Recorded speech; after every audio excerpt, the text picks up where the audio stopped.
Okay, so we're gonna go ahead and open up our events leading up to the Civil War chart.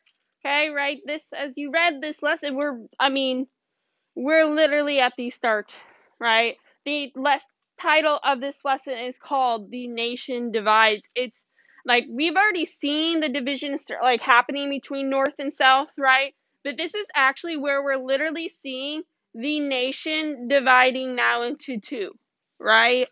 Okay.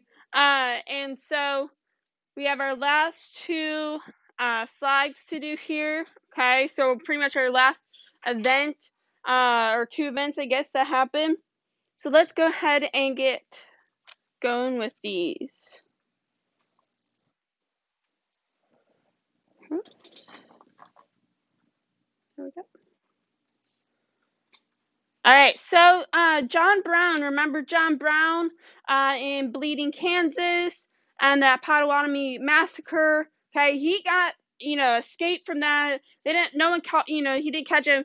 And so a few years later, he's in Virginia at Harper's Ferry. Okay, so he hoped to start a slave rebellion by taking the arsenal in Harper's Ferry. Basically, an arsenal is where they keep, yeah, where they keep guns and weapons, right? So he wanted to start a slave rebellion. I mean, he was trying to get people to encourage enslaved people to come and help him with this rebellion. Many were really fearful, though, of joining, right? Fearful of the punishments. Especially at this time, slave codes were probably one of the, at the height of, they were very strict. And so many did not want to join in fear of punishment. Well, John Brown and a few of his men went ahead because John Brown, being an abolitionist, he wanted to, see an end to slavery. He wanted to start the slave rebellion. And so him and his men took over and raided the arsenal at Harper's Ferry, Virginia. And a bunch of white Southerners then came and attacked him and his men. And his men retreated to a firehouse. And then eventually they were captured, tried, and killed.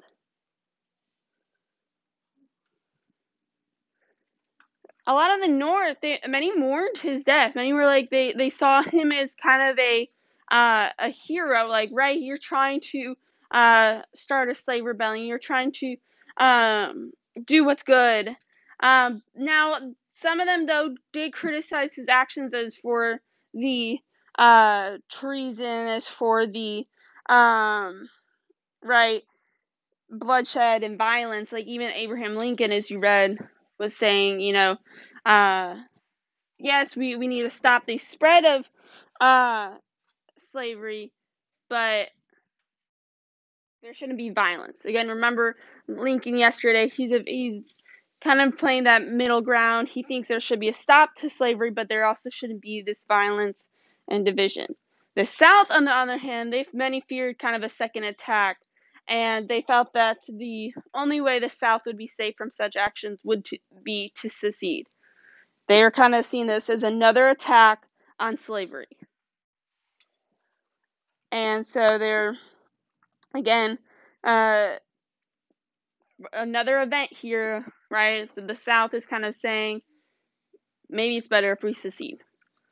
Maybe we need to do this in order to preserve our way of life.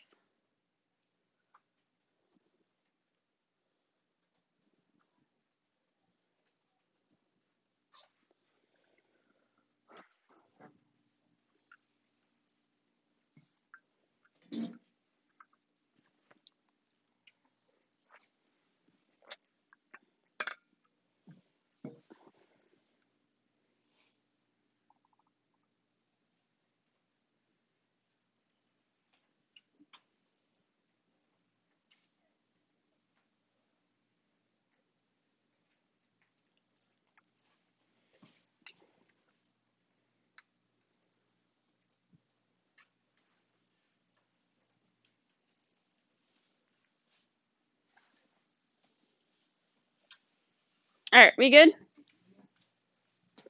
All right, let's see. Here is a picture. It's kind of one of the most famous, like drawings of John Brown. What? It is a good beard. But it's one of those famous pictures, revolving, because here's John Brown, kind of right. Again, a big thing too. He was, told by God to do this, and then he rehabbed the two sides clashing. So I wanted to go ahead and show you that.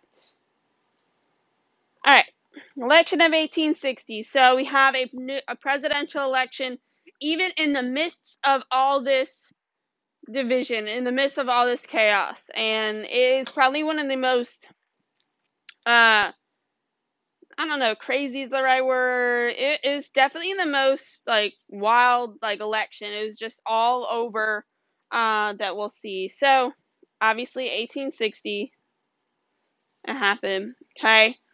So what happened is there's basically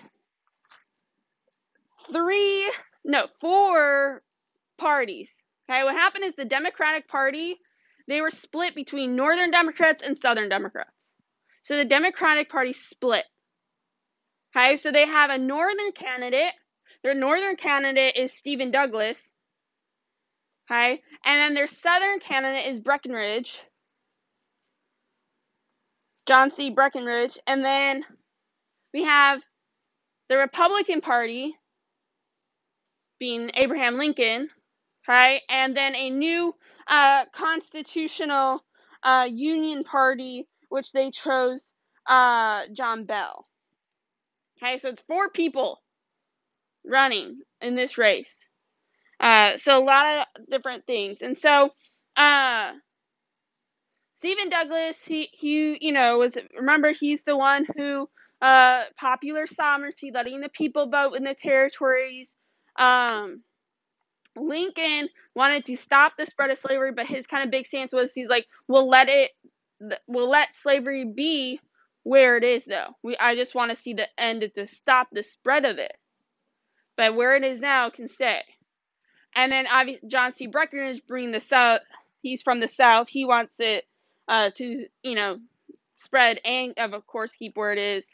And then John Bell, they're more of wanting to be for the Constitution. Anyways, so Stephen Douglas, Breckinridge, and Bell kind of knew that each of them wasn't going to win. They just kind of wanted to stop Lincoln from winning. Well, Lincoln actually, he won the election, even though he did not campaign in the South or win any Southern states. He won pretty much majority of all the northern ones, besides for New Jersey. New Jersey split between Douglas and Lincoln. Sorry. So Lincoln won because he got the electoral votes to win, right? Because remember, we've talked, you have to win a certain number of electoral votes. It wasn't 270 then, because there weren't as many states. And so he won the electoral votes, even though he only won 40% of the popular vote. Remember, for a president, you have to win a certain number of electoral votes. It doesn't necessarily matter about the popular vote. That's the people vote. Okay. So, yeah. Pitting. So, like, when you, pit against each other, you're fighting against each other. Yeah. So, the North's reaction, right? So, Lincoln won. Lincoln won the 1860 election. Okay. And a lot of it was because the Republican Party stayed unified. They only voted for Lincoln, right, versus the Democratic Party being split. And then the new party was a new party, so it was definitely harder to win for them. Now, they did win in some states, though. The North's reaction, though. The new Republican Party, they finally had a victory, and they were hoping that Lincoln would help force slavery to die out.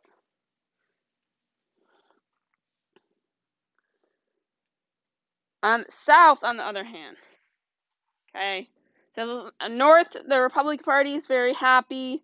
The South, on the other hand, they were upset about Lincoln winning because one, he didn't campaign in the South. But a big thing is they feared that slavery would die out under Lincoln. They feared that Lincoln would change the way they live, right? Their way of life would be destroyed under Lincoln because of his beliefs that he wanted to stop the spread of slavery, right? Even though Lincoln insisted that he was not going to change slavery in the South, many Southerners still believe that since he was going to make it not expand, not spread, that eventually it would die out. And so the South's reaction to Lincoln winning was pretty much right after the election and Lincoln won. Yeah, I mean, but the thing is look at how many times we've already mentioned that the South kind of brought up the idea of seceding, right? There's a bunch of other events we've talked about and legislation that's been through that these southern states, especially South Carolina, South Carolina had threatened to secede several times before this. This was like the breaking point, though. Lincoln getting elected and his stance on not wanting to expand slavery really kind of was the tipping point for the South. And so 7 southern states, we have South Carolina, Mississippi, Florida, Alabama, Georgia, Louisiana, and Texas, seceding and forming their own country, their own union, their own nation, the Confederate States of America. And they elected Jefferson Davis of Mississippi as their president.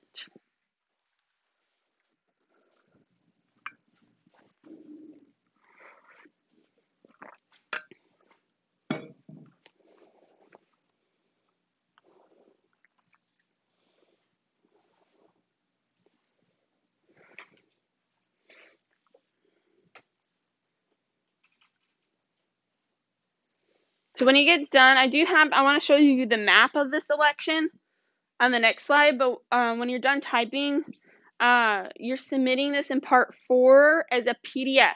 So you're submitting the whole thing, okay? You're submitting the whole thing as a PDF.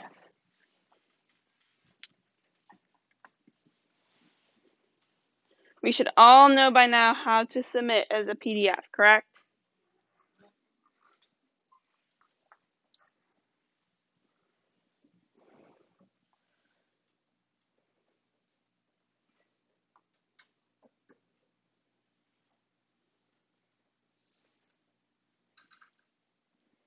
All right, are we good? All right. So this next slide, like I said, I want to show you the map. So this is the map that's in your book too, okay? But look how close, like, the popular votes. 500,000 difference between Lincoln and Douglas. Like, Douglas actually won a lot of the popular vote, okay? But he only won 12 electoral votes versus Lincoln winning 180. So you see how he got pretty much all the free states. Every single free state except New Jersey. New Jersey, like I said, split between Lincoln and Douglas. Okay, Breckinridge got majority of the South, besides for a little of Tennessee, Kentucky, Virginia, and Missouri. And then Douglas, Missouri, and some New Jersey, and Bell. Those 3 big states right there. So now we have these states right here, okay, all now being the Confederate States of America. Alright, so I just want to show you that, okay? Again, submit as a PDF.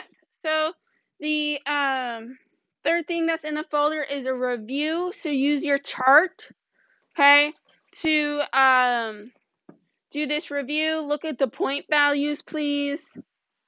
Okay. If you would like to, you may work with a partner on this, but it is a nice little review over this chart to help you kind of look back through the chart and see what you know. Because again, your test is Thursday, okay? All right, let's go ahead and get started on that.